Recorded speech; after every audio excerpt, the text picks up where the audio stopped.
क्या आपने कभी किसी अजनबी से मिलते ही ये महसूस किया है कि जैसे आप उन्हें पहले से जानते हैं, जैसे दिल की कोई परत उनके सामने खुल जाती है बिना वजह? हो सकता है वो चेहरा नया हो, लेकिन आत्मा उसे पहचानती है। क्या ऐसा गहरा जुड़ाव पहली ही मुलाकात में हुआ है जो शब्दों में बयान नहीं किया जा सकता?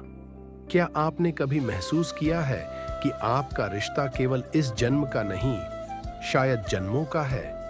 क्या यह संभव है कि हमारी आत्माएं जन्म लेने से बहुत पहले किसी सूक्ष्म ब्रह्मांड में एक वादा कर चुकी हों कि वे जब भी जन्म लेंगी एक दूसरे को ढूंढेंगी?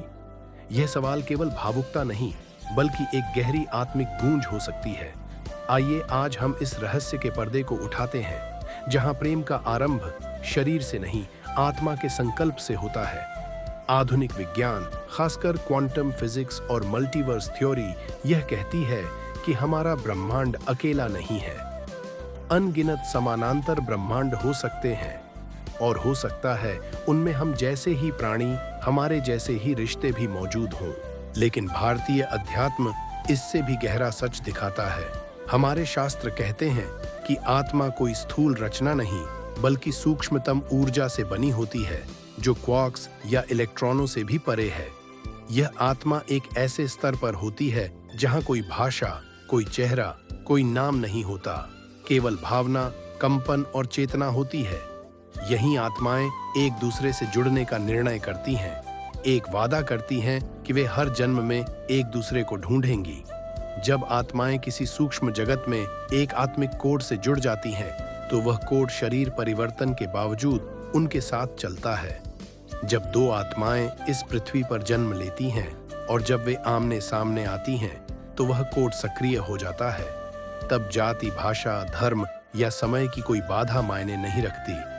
आत्मा उस कंपन को पहचान लेती है और वह जुड़ाव इतना सशक्त होता है कि पहली नजर में ही एक अदृश्य संबंध बन जाता है। याद रखें, सभी रिश्ते आत्मिक कोड से नहीं बंधे होते।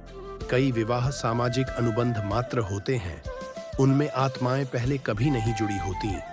ऐसे रिश्तों में आत्मिक कंपन नहीं होता और धीरे धीरे वह रिश्ते थकने लगते हैं। वहां केवल जिम्मेदारियां होती हैं, आत्मिक आकर्षण नहीं। लेकिन जब आत्मिक संकल्प के आधार पर दो आत्माएं मिलती हैं, तो चाहे जितनी बाधाएं आएं, वे एक दूसरे को ढूंढ ही लेती हैं। कभी ये मिलन आसान होता है, कभी संघर्ष भरा, लेकिन आत्मा अपना वादा निभाती है। अगर हम आध्यात्म को आधुनिक विज्ञान की दृष्टि से समझें, तो भगवान विष्णु केवल पालक नहीं, बल्कि एक ब्रह्मांडीय प्रोग्रामर हैं। उन्होंने आत्माओं के चलने, मिलने और अलग होने का पूरा ब्लूप्रिंट तैयार किया है। जब आत्माएं योग माया में संकल्प करती हैं, तो उनका आत्मिक कोड ब्रह्मांडीय डेटा में दर्ज हो जाता है। जैसे ही वे शरीर धारण करती हैं, योग माया उस कोड को सक्रिय कर देती है। यही कारण है कि कुछ मिलन पहले से तय प्रतीत होते हैं। इस सिद्धांत को हमारे ग्रंथों में भी संकेत रूप में दिखाया गया है।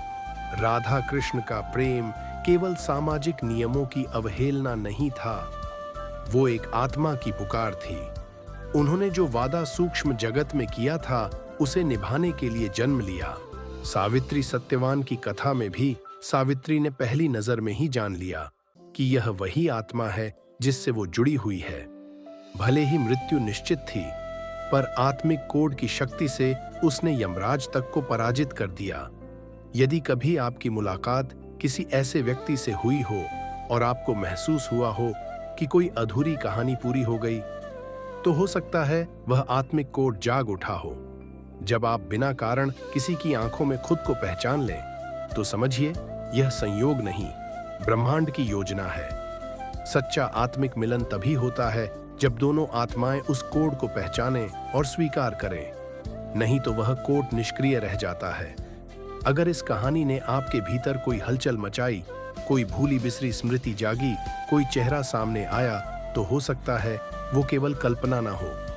आत्माएं याद रखती हैं, भले ही मन भूल जाए।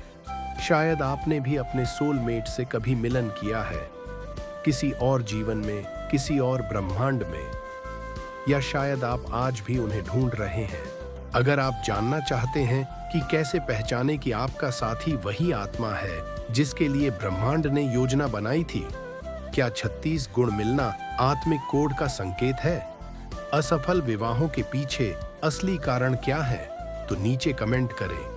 और अगर आपको लगता है कि आपने अपने सोलमेट को खोज लिया है, तो मैंने अपने सोलमेट को खोज लिया है लिखकर बताइए। और वो पहली मुलाकात कैसी थी, ये भी जरूर साझा करें। अगर आपको यह वीडियो पसंद आया हो तो लाइक और शेयर जरूर करें। आपकी टिप्पणियां किसी और आत्मा की राह रोशन कर सकती हैं। अगर आप इस आध्यात्मिक यात्रा में हमारा सहयोग करना चाहें तो थैंक यू बटन के माध्यम से अपना आशीर्वाद दे सकते हैं। शक्ति, शांति और सिद्धि आपके जीवन में सदैव बनी रहे। जय श्री हरि नारायण।